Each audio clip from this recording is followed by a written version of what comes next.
warahmatullahi wabarakatuh. Salam sejahtera untuk kita semua. Om Swastiastu, Namo Buddhaya, salam kebajikan.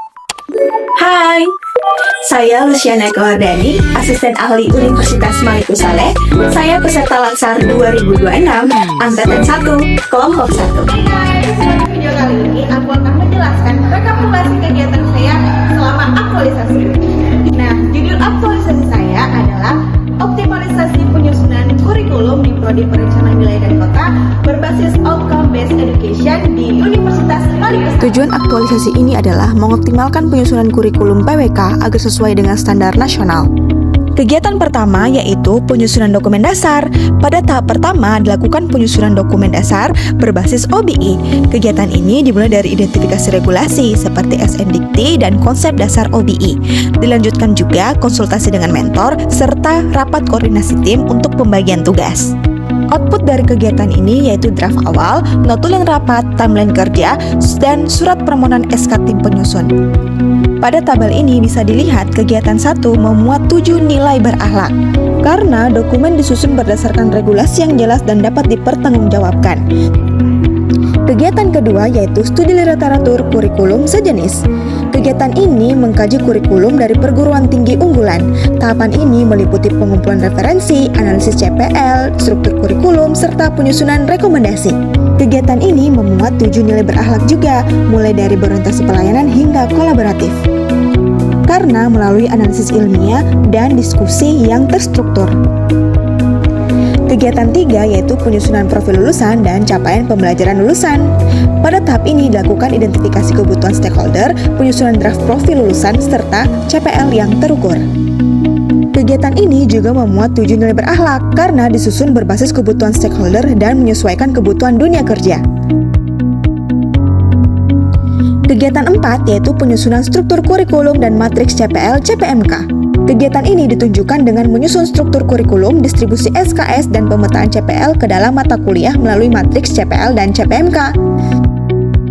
Kegiatan ini memulai 7 nilai berakhlak karena penyusunannya dilakukan pemetaan sistematis dan mengakomodasi pembelajaran modern.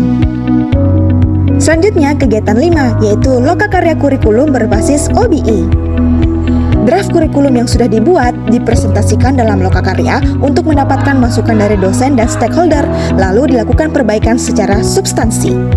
Kegiatan ini kami mengundang stakeholder dari asesor BAN PT dan ASPI. Kegiatan ini memulai 7 nilai berakhlak karena pada kegiatannya dilakukan secara menghargai pendapat, melibatkan banyak pihak, dan meningkatkan kualitas kurikulum.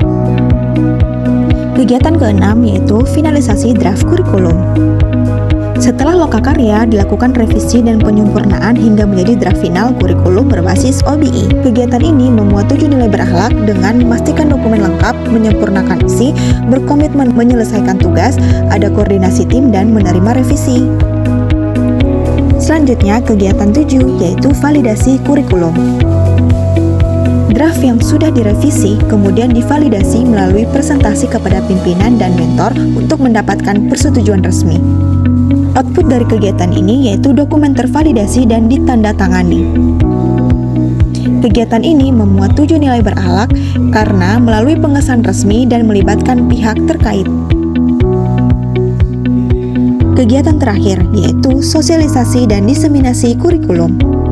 Kegiatan ini merupakan penyampaian akhir dari isi kurikulum, publikasi website, dan publikasi QR Code, serta penyampaian kepada stakeholder. Kegiatan ini memuat 7 nilai berakhlak karena memberikan informasi terbuka melalui publikasi resmi, menggunakan media digital, melibatkan stakeholder, dan memudahkan pengguna dalam mengakses dokumen. Dari seluruh kegiatan tersebut dapat disimpulkan bahwa penyusunan kurikulum berbasis OBI tidak hanya menghasilkan dokumen akademik, tetapi juga menjadi bentuk nyata implementasi nilai ASN berakhlak, yaitu profesional, akuntabel, kolaboratif, adaptif, dan berorientasi pada pelayanan serta hasil. Assalamualaikum warahmatullahi wabarakatuh. Saya Dr. Insinyur Abdul Jalil STMT, Sekretaris Jurusan Teknik Sipil Universitas Maliku Saleh. Selaku mentor memberikan apresiasi terhadap produk aktualisasi serta dokumen kurikulum PWK dan website Prodi PWK. Kurikulum ini sangat bermanfaat sebagai pedoman yang lebih terarah, sistematis, dan mudah dipahami dalam pelaksanaan program. Dengan adanya kurikulum ini, kegiatan ke depan diharapkan menjadi lebih terukur, konsisten, serta mampu menjawab kebutuhan peserta dan lembaga. Selain itu, penyediaan akses digital juga akan memudahkan pengguna dalam mencari informasi tentang PWK Unimal. Saya berharap kurikulum PWK ini dapat dimanfaatkan secara optimal dan memberi dampak positif bagi peningkatan kualitas program ke depan.